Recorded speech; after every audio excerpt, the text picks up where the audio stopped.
Well, my mother is from Cuba, and I always grew up learning little bits of Cuban history, even though I grew up in the United States. And I was fascinated with,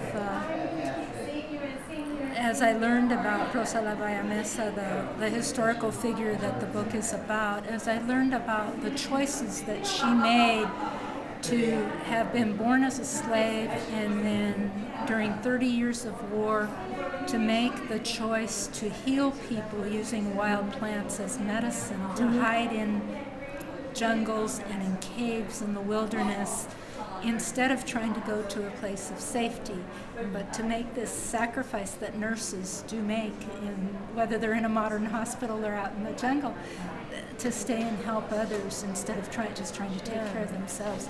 I felt like that would be an amazing role model for young people as they make their decisions. Really an inspiring figure. Okay. And do you think children can learn about Cuban culture through poetry?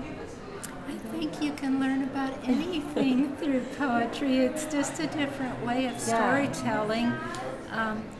In free verse, you still have the rhythm, even if you don't have rhyme.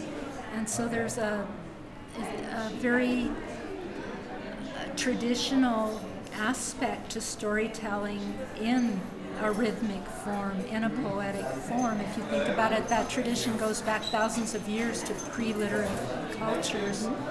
I also think that for young adults, for middle school age in particular, as you open a novel in verse, there's a very inviting, uncrowded page. It's not just like cluttered up from margin to margin with lots and lots of words. I think a lot of young people who don't necessarily want to read or spend a lot of time reading will open this book and say, that's not so much. I can probably read this in an hour.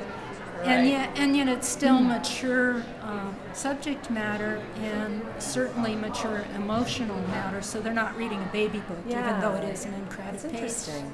And what were your experiences with libraries like as a child? Oh, I haunted the library.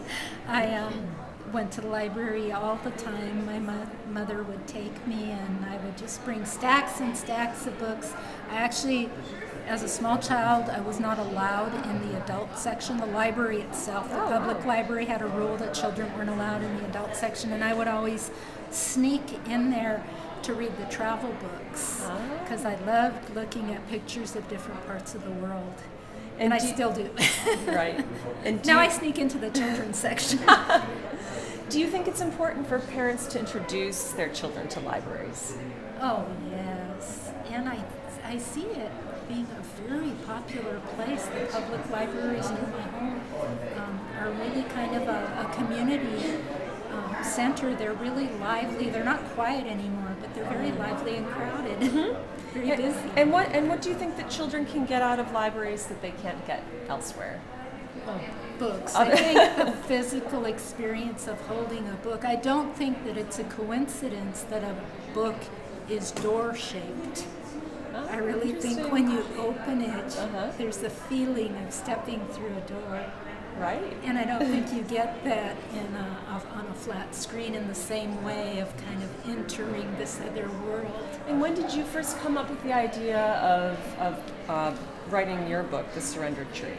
The Surrender Tree, after I wrote The Poet Slave of Cuba, which was a novel in verse also about a historical figure, I kept immersing myself in the history of that century of the 1800s and found this other amazing, inspiring character that I wanted to write about too. Okay, well, thank you so much for speaking with us today. It was a pleasure.